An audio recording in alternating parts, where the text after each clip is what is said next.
La FIPRO es la Federación Internacional de Futbolistas Profesionales, el Sindicato Mundial de Jugadores de Fútbol, y está inquieta porque ha comprobado que la carga de trabajo de los jugadores de élite es exagerada.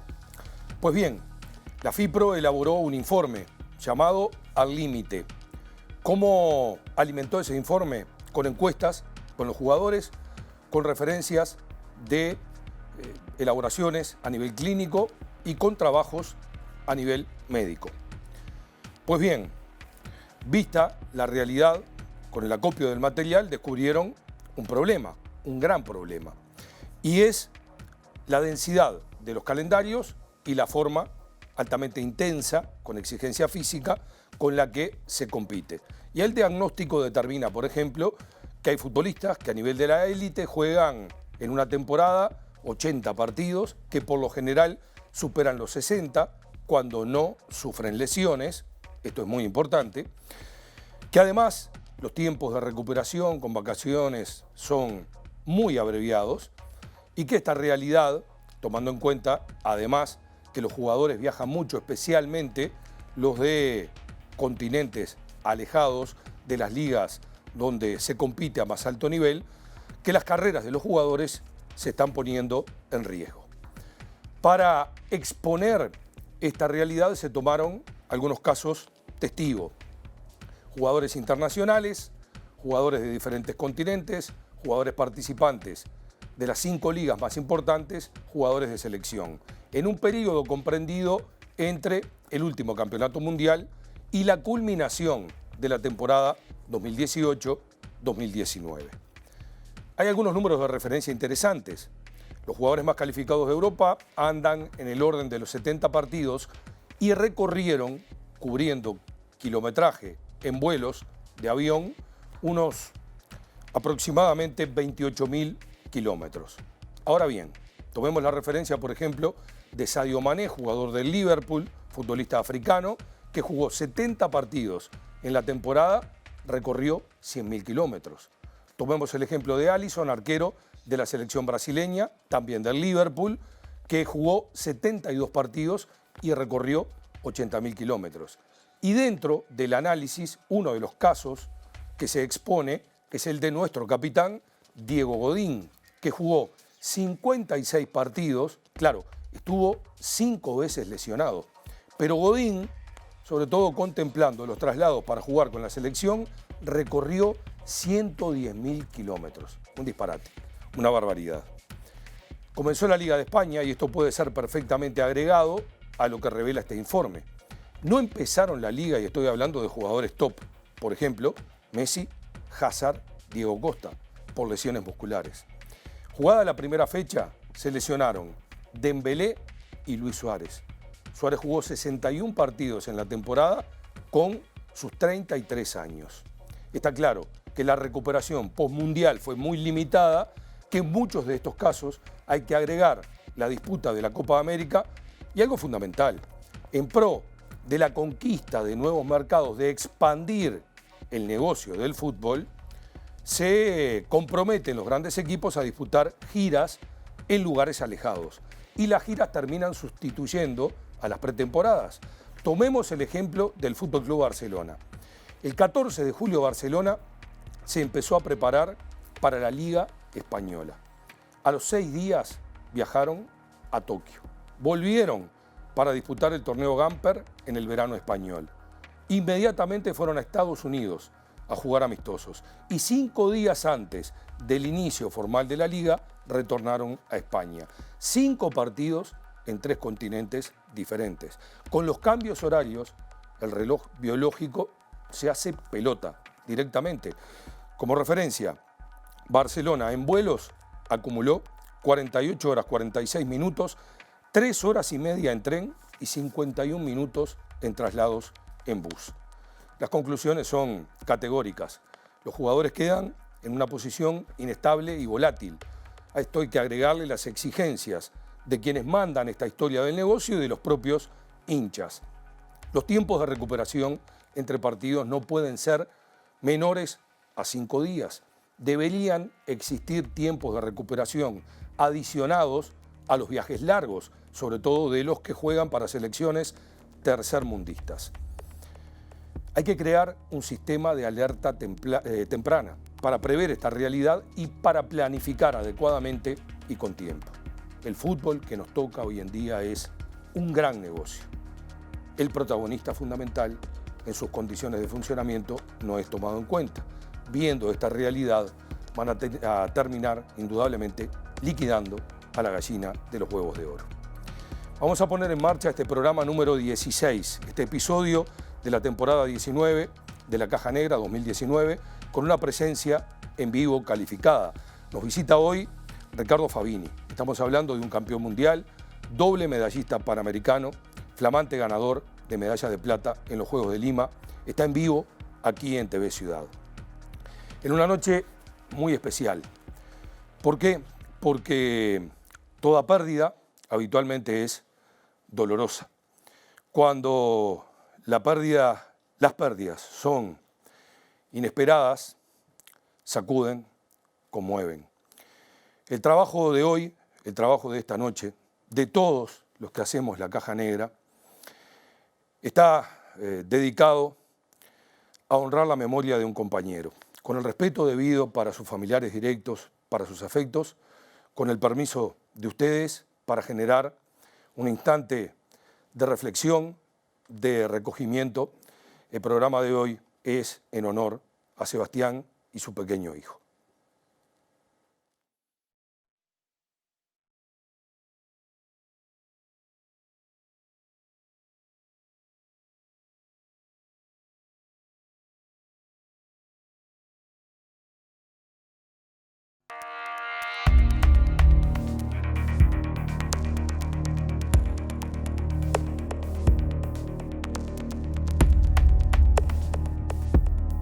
Bueno, estamos en vivo, son las 9:15 de la noche y estamos recibiendo a Ricardo Fabini. Es un gusto, Ricardo. No, un placer estar contigo acá, Mario. Muy amable y me imagino la satisfacción del deber cumplido, el haber vuelto a disputar un Panamericano después de 2 décadas y haberlo hecho al nivel en que lo hicieron.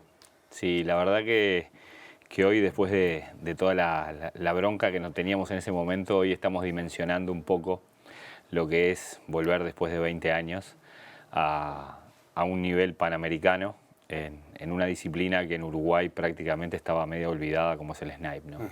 ¿Y qué fue lo que determinó plantearte el tema de volver? Vos no dejaste de navegar, pero volver en estas condiciones y a un nivel competitivo máximo. Sí, el tema fue que mis hijos siempre me cuestionaban y veían los premios en la vitrina de la casa de mi madre, el título de campeón mundial, la medalla panamericana, campeonatos sudamericanos, hemisféricos. Y obviamente ellos no lo vivieron. Y la verdad que a mí siempre me entusiasmó la posibilidad de poder que lo tengan que vivir en vivo y en directo. Y la verdad que me preparé para eso y vaya si lo logramos, ¿no? Ellos palpitaron los Juegos Panamericanos como si fuese un Juego Olímpico y ellos sabían que el padre de ellos estaba ahí compitiendo y todos los días me llegaban las fotos con las caritas de ellos enfundados en banderas uruguayas mirando las regatas en la aplicación TrackTrack, que es la aplicación en vivo, y después teniendo la llamada mía contándoles un poquito el resultado y comentándola con mi hijo mayor, que es el que entiende más de náutica. La verdad que eso fue uno de los premios más grandes que tuve en estos Juegos, ¿no? De alguna manera fue ponerle imagen a esas medallas. Sin duda. Le pusimos las imágenes para que mis hijos pudiesen ver qué es lo que se necesita para llegar hasta ahí. Porque ellos vivieron todo el sacrificio, vivieron todo el esfuerzo que tuvimos que hacer durante mucho tiempo para llegar en condiciones para poder competir, que no es poco, ¿no? O sea, y más con 52 años, ¿no? Claro, llegar en condiciones para poder competir. Y fue toda una odisea, ¿no? Sí, sí, sí. Todo, absolutamente todo. Desde el día que decidimos volver a competir hasta volver a llegar a Montevideo hace apenas una semana y poder juntarme de vuelta con mis hijos, ¿no? Y eso tiene que ver, por ejemplo, en la planificación, la embarcación con la que fuiste, vos la mandaste a diseñar. La embarcación con la que yo fui es un barco que se mandó a hacer a Italia, específicamente. ¿Por qué a Italia? Porque es donde está la fábrica del último barco campeón mundial. Bien. Entonces yo tengo un contacto con el dueño del astillero, que se llama Enrico Michel. El astillero es de B. Marín, es uno de los astilleros más importantes de la categoría Snipe. Y bueno, yo había probado un barco en el año 2013, me había gustado mucho. Y cuando decidimos hacer este proyecto, yo sabía que iba a necesitar un barco nuevo, que yo no podía dar la ventaja de competir en un barco antiguo. Y bueno, tomamos la decisión y mandamos a hacer un barco que estuvo pronto en el Campeonato Mundial en julio del año pasado. Ahora, sos tan perfeccionista que el barco no vino completo, sino que vino en partes. Exacto, el barco, soy tan perfeccionista que al astillero le pedí que no lo armen, que no le pongan todos los herrajes y todos los ajustes. Le dije que lo pongan en una bolsa, que yo lo iba a armar a mi gusto. ¿Y qué cambiaba? Cambia muchísimo porque los barcos son muy personalizados y más mis barcos. Los que me conocen saben que mis barcos tienen unas particularidades que no tienen los demás barcos. O sea, tienen ajustes que los demás barcos no tienen cosas en posiciones que los demás no usan. Yo tengo una manera muy particular de navegar. No soy, digamos, un estándar a nivel de lo que es la clase Snipe. Digamos que soy un atípico. ¿Esto te da seguridad en el funcionamiento o garantía de rendimiento? Las dos cosas, las dos cosas. Me da mucha seguridad porque yo lo tengo en los lugares que yo los necesito, toda la parte de los herrajes, y también me da garantía en el funcionamiento porque tengo sistemas que me permiten corregir los perfiles aerodinámicos de la vela en condiciones que los demás no los pueden hacer. Ya nos explicarás algunos detalles que tienen que ver con estrategias de competencia que están muy buenos. ¿Por qué fueron sin entrenador? El tema del entrenador es un tema muy crítico, sobre todo con mi persona. Hay dirigentes que consideran que como yo tengo tantos conocimientos, no necesito entrenador. Y la verdad que es un pensamiento bastante obsoleto en lo que es el deporte hoy por hoy. Yo siempre los trato de convencer de que yo no necesariamente necesito un entrenador que sepa mucho más que yo. Yo necesito un entrenador que pueda consultar, que sea una persona de confianza, que sea un gran observador y alguien que pueda mirar también a mis rivales y me dé información que yo en el momento que estoy compitiendo no veo de mis rivales. Y bueno, entonces fue muy difícil coordinar un entrenador. Obviamente los recursos para todo eso, vos Mario lo sabes muy bien, acá en el deporte es difícil y tampoco lo sabía. Entonces creo que era uno de los únicos deportistas que no tenía entrenador en los Juegos Panamericanos. ¿Por qué en su momento elegiste una tripulante que era timonel, no? Sí, sí. ¿Por qué? Mira, eso fue hace mucho tiempo. Yo necesitaba, en aquel entonces el Snipe no era mixto, podías navegar 2 hombres, pero yo estaba gordo, yo pesaba casi 100 kilos, entonces necesitaba a alguien lo suficientemente liviano, ¿tá? Que pesase entre 40 y 50 kilos para poder hacer el peso ideal conmigo. Obviamente todos los varones cuando llegan a determinada edad crecen y pesan mucho más que la mujer, entonces opté por una mujer. Pero para elegir a Florencia yo recurrí un poco a mi hermano, que mi hermano era entrenador de la categoría Optimist. Y yo le dije, mirá, necesito un tripulante así, así, así, y quiero que sea mujer porque va a pesar menos. Y mi hermano fue uno de los que me dijo, mirá, de las mujeres está fulana, fulana, fulana y fulana. Obviamente, cuando los chicos salen del Optimist son todos timoneles. Pero él fue el que me guió un poquito por las características de los tripulantes. Y la verdad que no se equivocó. ¿Cuánto hace de esto? Y eso fue en el 2012. 2012. Hay un tiempo compartido con Florencia. Sí, en el 2012 fue cuando decidí navegar con Florencia. 2013 tuvimos el primer campeonato internacional, que quedamos quintos.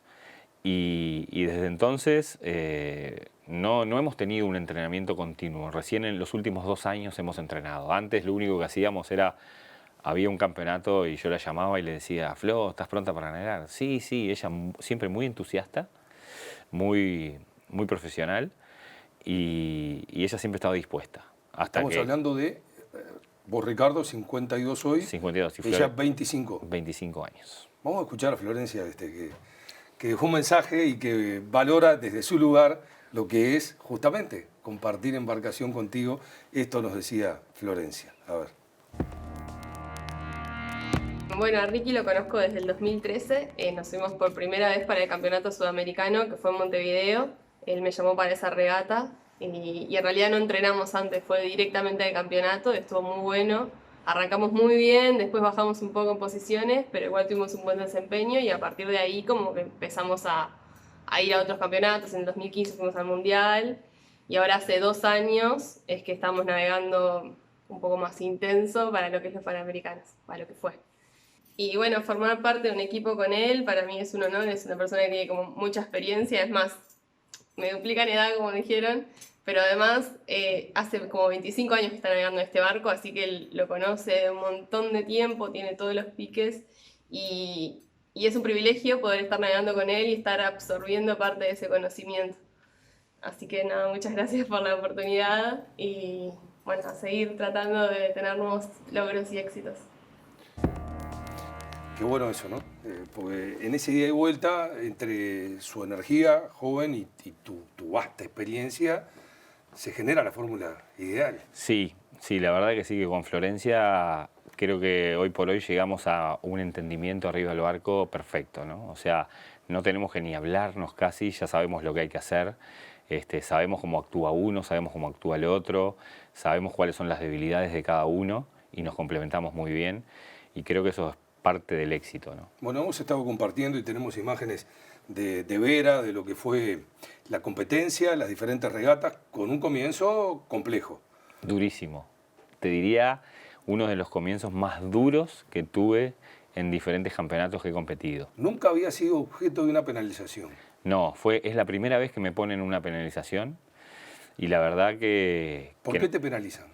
Me penalizan porque el juez dice que yo moví la vela más de 3 veces en un periodo de tiempo mínimo.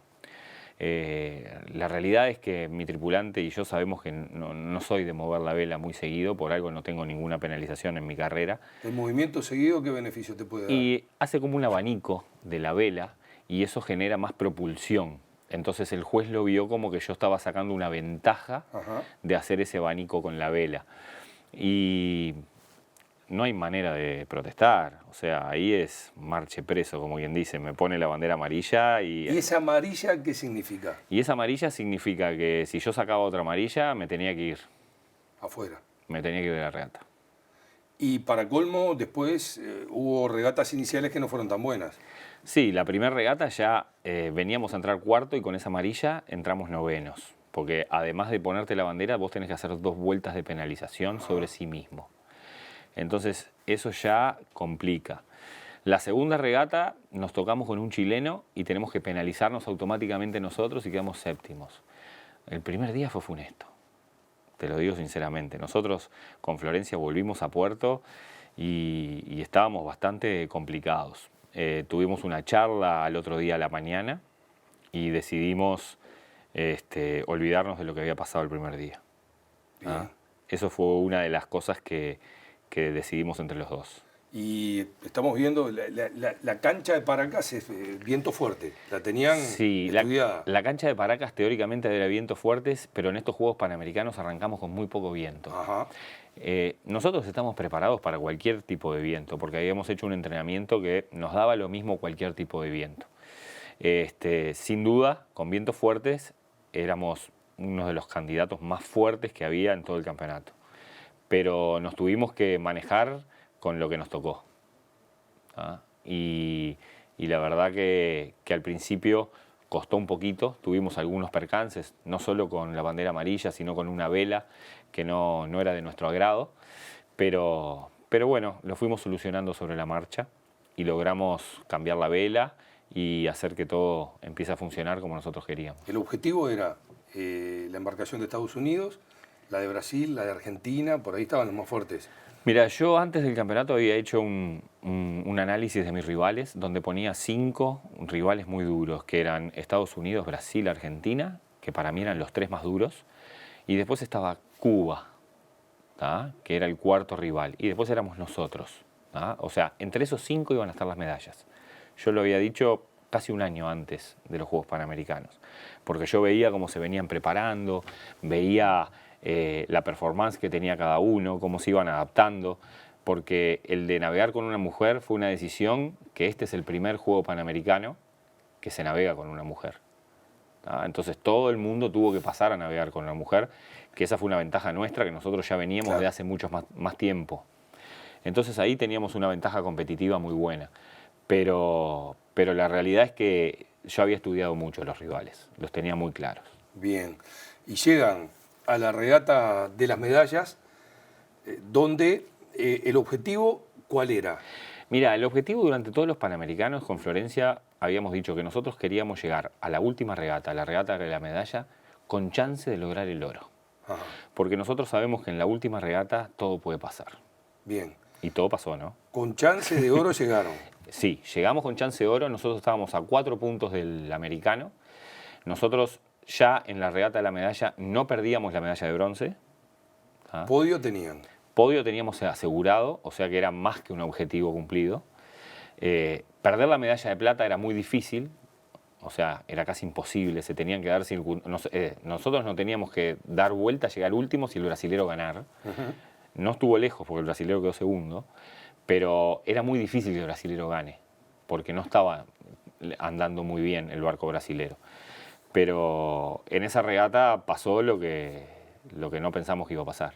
Bueno, pasó en primera instancia que ustedes andaban muy afinados y que tenían el oro prácticamente asegurado. Sí, nosotros cuando largamos esa regata, el barco andaba muy bien y la verdad que llegamos a pasar la primer boya prácticamente emparejados con el cubano y el americano venía tercero. En ese pedacito de la regata fue cuando nosotros pasamos al cubano y empezamos a sacar ventaja. Y yo le pregunté a Florencia cómo venimos y Florencia me dijo, porque Florencia va mirando para atrás, yo voy mirando para adelante, me dice, venimos bárbaros, se van quedando, estamos bárbaros. Y ahí fue cuando yo tomé la decisión crucial de querer sacarle un poco más de ventaja al americano. Y yo le dije a Florencia que quería hacer un rumbo distinto para otra boya que había. Y eso implicó que el barco se iba a inclinar un poquito más de lo normal. ¿Para qué? En realidad se inclina un poquito más de lo normal porque yo lo inclino un poco más de lo normal para lograr más velocidad. Nosotros tenemos menos contacto con el menos con el superficie agua. mojada con el agua, Bien. Entonces llevarlo de esa manera no es fácil, o sea, requiere de una técnica. Nosotros la tenemos muy bien analizada y bueno, y cuando lo pusimos de esa manera sin querer, la punta de una vela toca el agua, embolsa agua para atrás, el barco se frena, se clava y se empieza a inclinar y se da vuelta. ¿Y cuando el barco se dio vuelta? Cuando el barco ya se empezó a dar vuelta, yo sentía los gritos de Florencia, fueron 5 no, que ella gritaba no, no, no, así 5 veces. Yo ya vi que el agua me empezaba a subir por las piernas hasta la cintura y en ese momento es cuando se te viene todo encima y decís, perdimos. Porque además el resto sigue andando. Se aleja. Y enderezar el barco y ganar la regata es imposible. Y más ese tipo de regata. Entonces nosotros desde el momento que la vela tocó el agua ya sabíamos que estaba perdido. ¿Tá? Un instante. Una fracción de segundo. Te puedo asegurar que hasta el día de hoy hay 2x3, yo cierro los ojos y sigo viendo esa imagen. Uf. Es dura, es no fuerte. Es fácil. No es fácil y la veo la imagen y digo, ¿por qué? ¿Por qué? ¿Por qué hice eso? ¿No? Porque vos hablás con gente que navega y que me conoce y le preguntás, che, ¿cuánto hace que no ves tumbar a Fabini? Y te van a decir, 20 años. Entonces, te da más rabia todavía, ¿no? Algo que sabés que no te pasa nunca, que vos lo tenés súper superado, te pase justo en un momento crucial y encima cuando venís primero y tenés la medalla de oro prácticamente en el bolsillo. Claro. Una fatalidad. Bueno, pero hay una medalla de plata que reconoce un gran esfuerzo y un desarrollo estratégico de la competencia y es la segunda tuya Sí. en la historia, es muy significativa. Ricardo, vos llevaste tu embarcación por tierra y la trajiste por tierra. Sí, la llevé hasta Perú por tierra y la traje por tierra. O sea, ¿Hiciste? hice 4.500 kilómetros hasta Paracas y 4.500 para volver. Bueno, en esa camioneta. Exacto, en esa camioneta hicimos las rutas. La verdad que la ida fue dura, fue muy dura porque era todo un camino nuevo, con la ansiedad de llegar, con el miedo de si íbamos a poder pasar el paso de la cordillera por si había nieve o no había nieve. En un momento unos amigos que teníamos en Salta me dijeron, che, mirá que no sé si va a haber nieve o no va a haber nieve, por las dudas te estoy consiguiendo cadenas. El paso son 5.800 metros de altura, yo le pedí una bombona de oxígeno porque iba a ir con un acompañante y tenía miedo que no se sintiese bien por la altura. 5.800. Y la verdad que los tuvimos que usar, porque cuando pasamos el paso de Hamas se empezó a sentir mal y si no le abría el oxígeno seguramente hubiese pasado muy mal ella. Y la verdad que se siente la altura, 5.800 se siente y bastante. Y la vuelta, por más que estaba la satisfacción del deber cumplido y volvías con la medalla, pero tuvo sus cosas complicadas. Sí, la vuelta tuvimos un piquete donde estaban unos trabajadores y gente del pueblo protestando por la no colocación de una mina a cielo abierto, que eran todos pescadores, y habían trancado, habían bloqueado la ruta y no pasaba nadie. ¿En Arica fue eso? Eso fue antes de llegar a Arica, en Hilo, cerca de Hilo, y había 35 personas en moto con las caras tapadas que no te dejaban pasar. Y yo no quería dar la vuelta, que eran 450 kilómetros más, y se me acercó un motociclista, me miró y me dice, seguime que yo te hago pasar por otro lado. Una aventura. Yo no sabía dónde me llevaban. Al principio fui muy confiado, dije, no me voy a llevar por ningún lado, pero cuando se metió por un camino de tierra, te podías haber vuelto caminando. Y el camino se hizo de arena y empezamos a andar por unos médanos más de 20 minutos, yo en un momento pensé cualquier cosa. Yo dije, yo no sé si salgo de acá. Es más, yo llevaba una cámara en la camioneta, la puse a grabar, porque dije, de última que quede algo grabado. Pero la verdad que nos dio bastante miedo.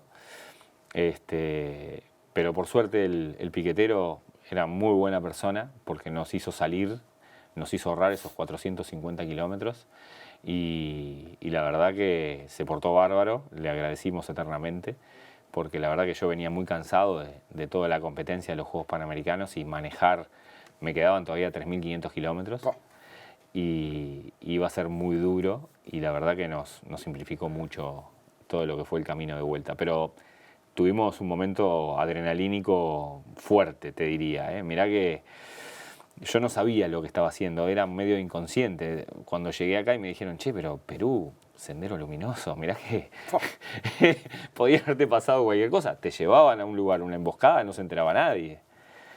Y si son piqueteros, decí que eran piqueteros pacíficos que estaban protestando por algo medioambiental, que no eran agresivos ni nada, pero sí, éramos un blanco muy sencillo. ¿Tuvo también esa ruta algún momento de encuentro muy satisfactorio, como gente amiga en Salta y un amigo de ruta en Gualeguaychú, ¿no? Excelente fue. En Salta tuvimos nuestros amigos de Salta que nos esperaron con una cena para festejar la medalla de plata. Ellos fueron los que me esperaron a la ida y me dieron el oxígeno. Y en Gualeguaychú con Luis Chato Chaparro nos encontramos, porque él justo estaba yendo a buscar otro barco y me dijo, ¿qué te parece si cenamos en Gualeguaychú? Y la verdad, por más que estuviésemos cerca de casa, fue una cena especial. A ver, espera a ver qué dice él de esa cena especial, porque también él tiene su testimonio. Y a pesar de haber tenido un montón de días juntos allá en Paracas, como parece que no nos alcanzó, buscamos la manera de encontrarnos en la carretera. Él estaba volviendo de Paracas, yo estaba iniciando mi segundo viaje. Tuve que llevar 2 trailers y traer 2 trailers, así que apenas terminó la última regata de Lola, cargué y me vine, y después que había dejado el trailer en Uruguay, arranqué otra vez para el norte, y ahí me lo encontré a Ricky. Él venía bajando cerca de Gualeguaychú, yo recién había pasado la frontera, nos hablamos, ahí fui, eché nafta, busqué una parrillada, me metí para adentro a esperarlo. Pedí un choricito, un provolone, y a los 3 minutos cayó Ricky. Una linda oportunidad de encontrarnos fuera de nuestro país y recordar un poco, ¿no?, las anécdotas de los viajes tanto del de él como del mío, esa parte que él tuvo que ir por por el camino de tierra que, aconsejado por uno de los propios huelguistas, que yo no me animé a hacer, porque igual que él, lo primero que pensé, capaz que acá me llevan a andar a saber a dónde y nos terminan afanando los barcos o lo que sea. Pero bueno, ahí nos contamos un poco cómo fue el viaje de uno, el viaje de otro, y estuvo muy bueno ese reencuentro porque aprovechamos y festejamos de vuelta esa gran medalla que consiguió. Y aprovecho y de vuelta te digo, loco, la verdad que felicitaciones, un grande. Hasta luego, Ricky. Si habrá historias para contar a los que vengan el día de mañana y si habrá esfuerzo detrás de cada logro de ustedes, ¿no? Bueno, Chato Chaparro, entrenador de Lola Moreira hoy en día. Ricardo, te propongo una pausa y hacemos un poquito de historia, salimos un poco de estos panamericanos que tantas cosas han dejado y seguimos aquí en TV Ciudad, en vivo, abriendo la caja negra, nos acompaña Ricardo Fabini en la noche de hoy.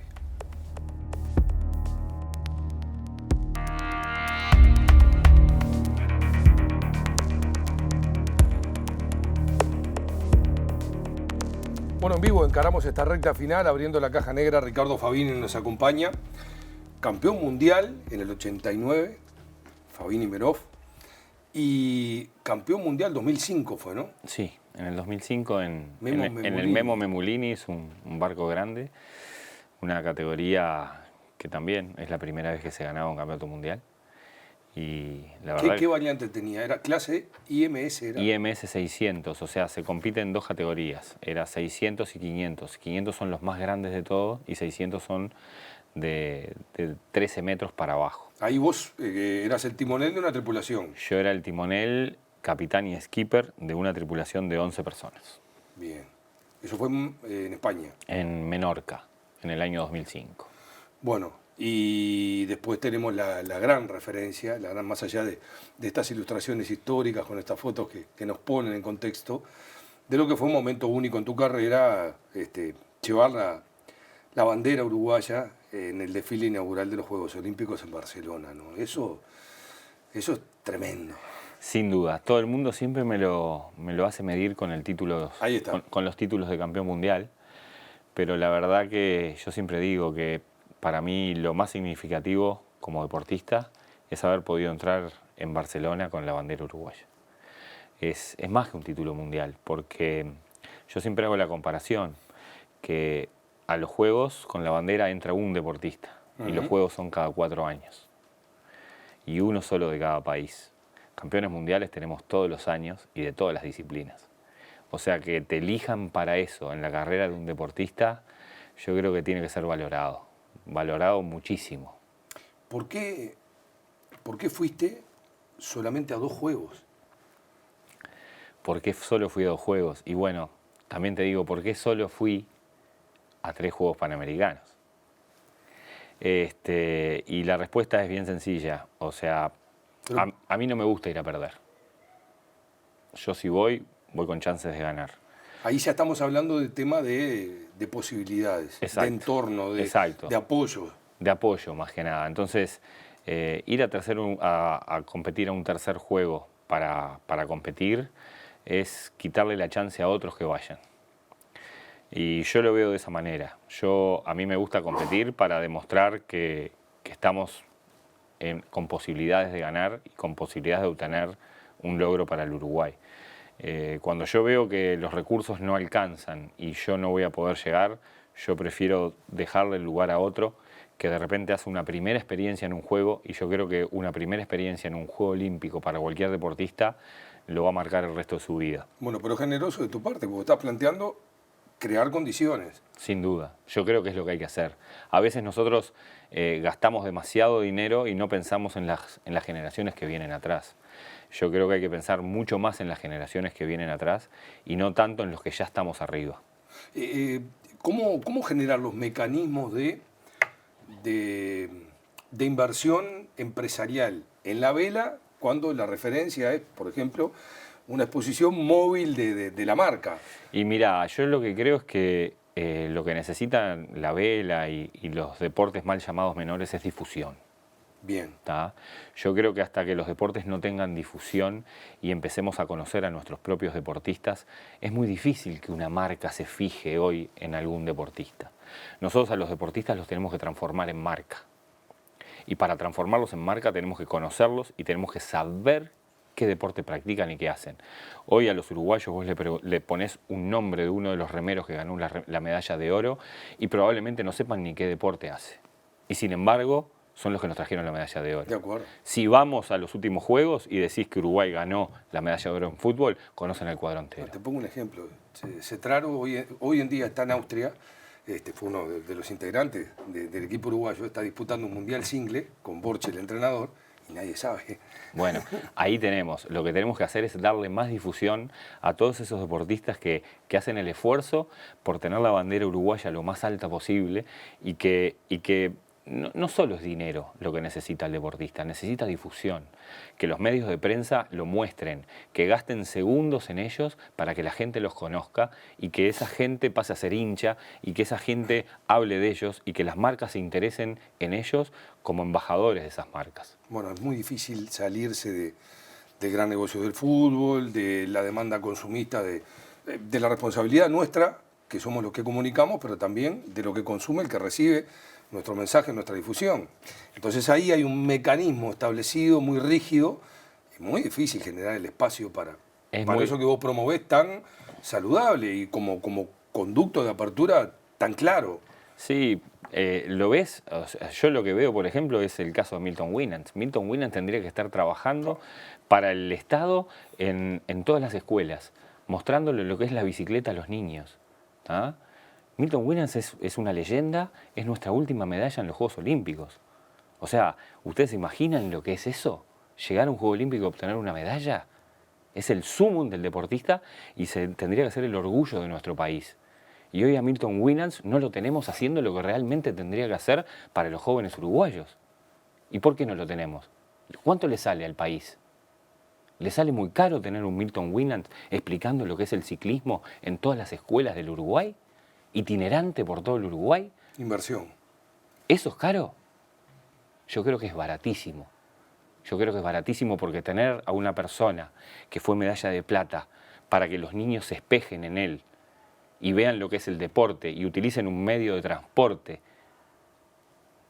para que puedan trasladarse en el interior, en las ciudades, en donde sea, vale oro. No vale la plata de Winans, vale mucho más que la plata de Winans.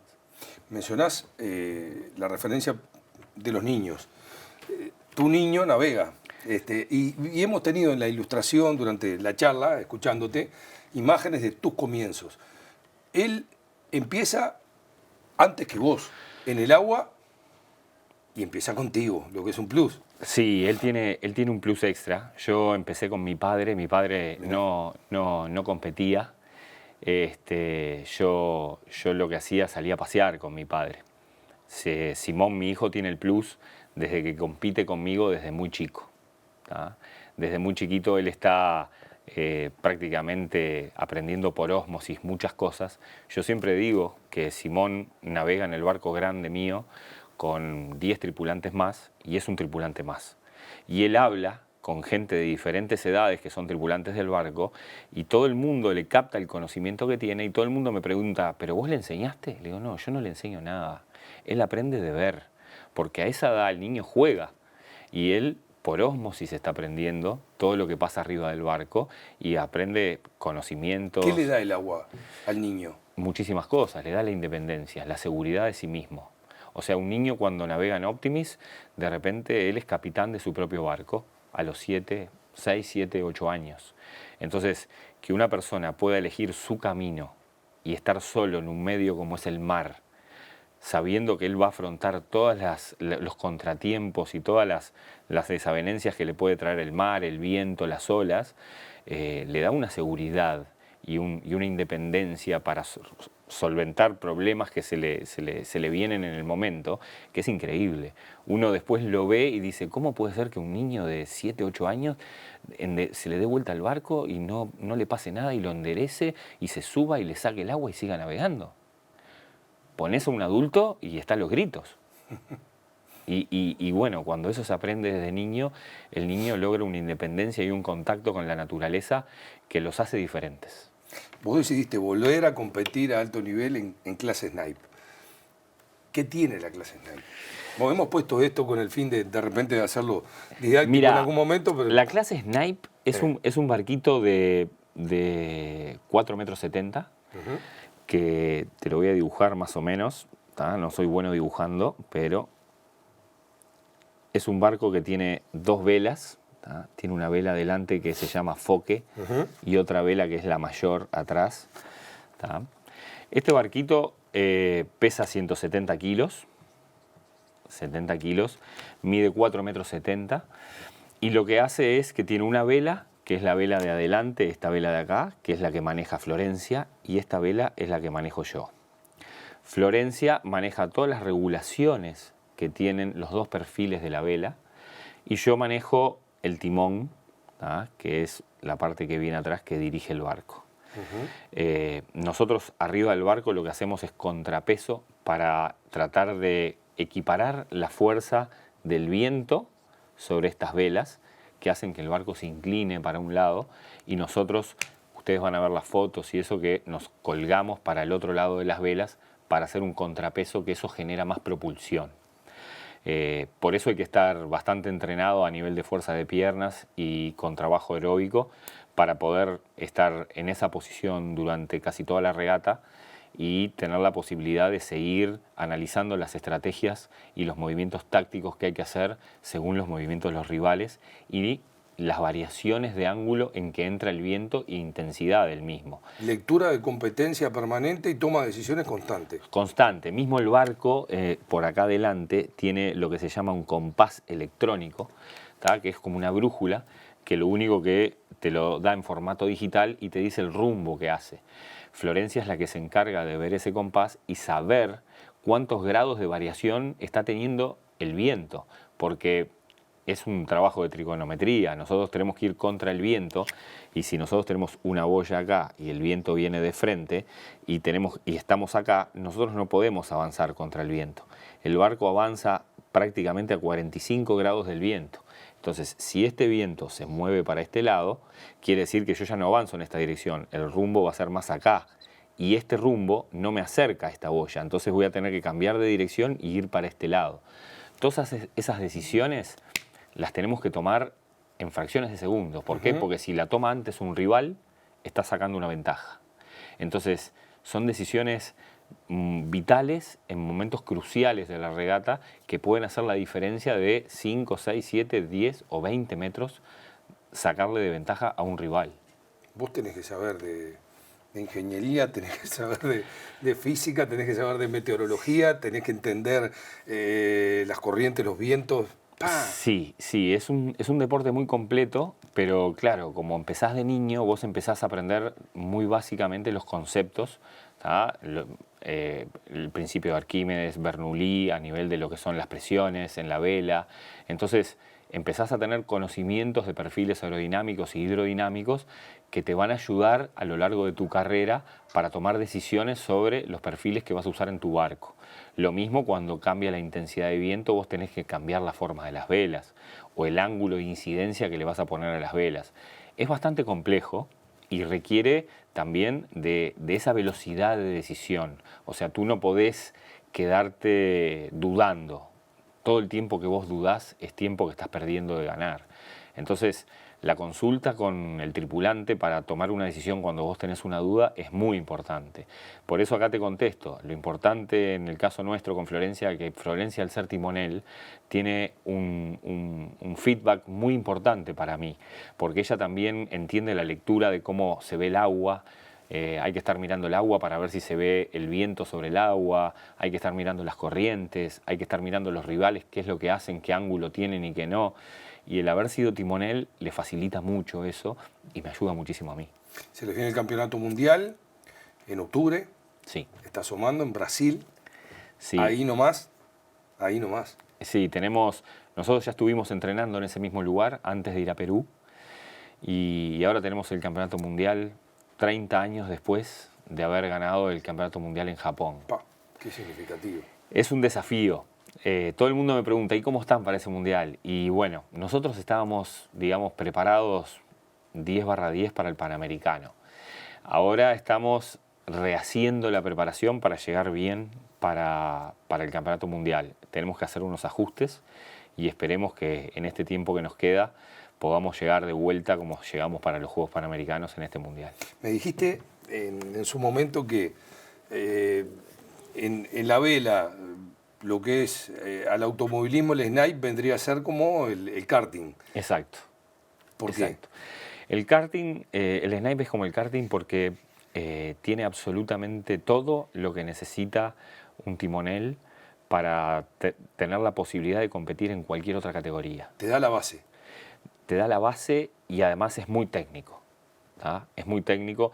Es un barco que no hay diferencias de potencia, o sea, las velocidades son todas muy parejas. Entonces, los controles finos se hacen cada vez más finos y la ventaja que vos le podés sacar a otro barco es mínima. Y lo que te permite es generar un conocimiento de lo que es los perfiles de las velas y cómo colocar la curvatura del mástil, que después vos lo podés traspolar a cualquier tipo de embarcación. La prueba está, ¿no? O sea, nosotros ganamos el Campeonato Mundial en el 89 y en el 2005 pasamos un barco de 11 tripulantes y pudimos lograr lo mismo. Pudimos lograr lo mismo porque la mayoría de los tripulantes que estaban en ese barco, todos habían pasado por el snipe. Ajá. Todos tenían ese conocimiento y todos hablaban el mismo idioma. El snipe es una categoría que hoy por hoy en el Uruguay no se le da la trascendencia que tiene. Y las autoridades de los clubes tendrían que tener en claro que si un barco como el snipe, que en los últimos Juegos Panamericanos siempre ha traído una medalla, porque si vamos para atrás, siempre que compitió el snipe desde el año 83, si no me equivoco, desde antes. En el 75 ya ganó una medalla panamericana el snipe.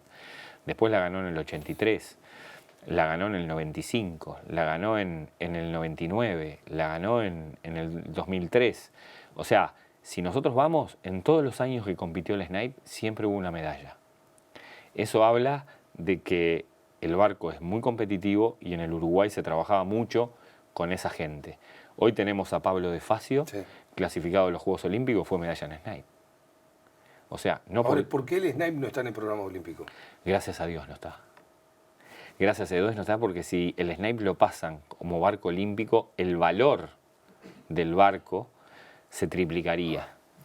Pierde la masividad. Pierde la masividad y el que pueda navegar todo el mundo. ¿Cuánto vale una embarcación hoy? Hoy un snipe sale $10.000, $11.000, competitivo 100%. Bien. ¿tá? Si nosotros vamos al barco que está compitiendo Pablo de Facio, que es un NACRA, en los Juegos Olímpicos, estamos hablando de 35, 40.000. Entonces, para el Uruguay eso es muy difícil. Y la prueba está, Pablo compite solo, no tiene rivales en Uruguay. Es el único barco que hay.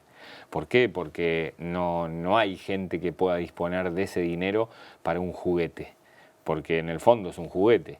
Porque nuestro deporte es amateur y porque es solo por lograr colgarte una medalla en el cuello o agarrar un trofeo en la mano y decir lo gané. Entonces eso hace que todo sea muy cuesta arriba. Y yo creo que al deporte lo que hay que hacer es agrandarle la base. Entonces tenemos que tratar de que haya más niños navegando y que pueda haber mucha más gente navegando. Y la pirámide al final queda en el barco que es, por ejemplo, Pablo, pero es uno solo. Y ahí es cuando nos cuesta muchísimo a nivel olímpico lograr tener un objetivo. ¿Por qué? Porque sin competencia local es muy difícil. Bueno, riquísimo conceptualmente todo lo que nos regalaste, Ricardo, esta noche. Gracias por haberte recibido. Un honor para nosotros tener a alguien que es parte de la historia viva del deporte uruguayo, con tanta dedicación y con tantos logros, y que sigan viniendo cosas buenas. Has dado un ejemplo de permanencia con excelencia y de desafíos renovados, permanentes y alcanzados. Que sigan viniendo cosas buenas. Bueno, muchísimas más. Gracias, Mario. La verdad que disfruté mucho estar acá contigo, viendo las imágenes de cuando yo era chico, de competencias, y poder transmitirle al público un poquito lo que es la vela y lo que ha sido un poquito mi carrera en la vela y estos Juegos Panamericanos de Lima 2019. Y un saludo a los pequeños y especialmente a Simón, ojalá pueda seguir el curso del papá o lo que él elija, y eso estará bueno. Y mirá, seguramente lo vas a tener por acá algún día antes de lo que vos pensás. Qué bueno. Gracias, Ricardo. No, gracias a vos. Ha sido un gusto. Gracias a ustedes por acompañarnos esta noche en un programa muy especial, lo del principio, el programa de hoy en homenaje a la memoria de Seba y de su niño.